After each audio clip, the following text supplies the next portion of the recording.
understand that you are involved with the Global Pound Series. What is your role with it? I'm the chair of the Global Organizing Committee for the Global Pound Conference, meaning that I am part of a group of people who are helping steer this global initiative in 38 cities so far around the world.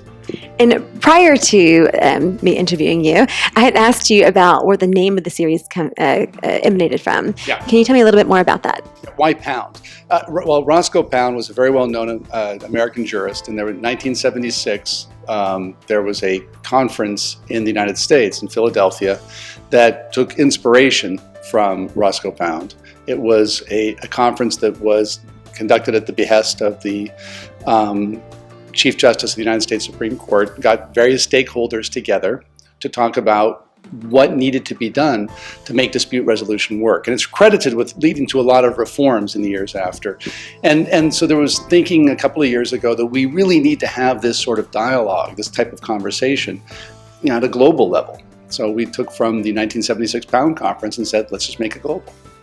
And what differentiates this series, or rather this conference and series, from perhaps some of the other dispute resolution conferences?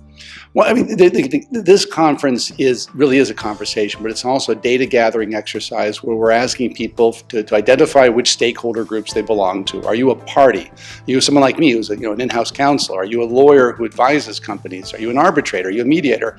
And then we ask them to answer questions as to what's important to them in resolving commercial conflict. And why kick off the series here in Singapore?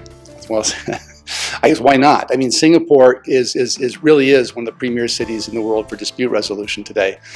Singapore, has the well-known Singapore International Arbitration Center. They've got the Singapore International Mediation Center, the Singapore Mediation Center, and now the Singapore International Commercial Court, which are all, 3 or 4 excellent initiatives that really, make Singapore, I guess, a showcase for dispute resolution, not just in the region, but globally. Great. Thank you so much.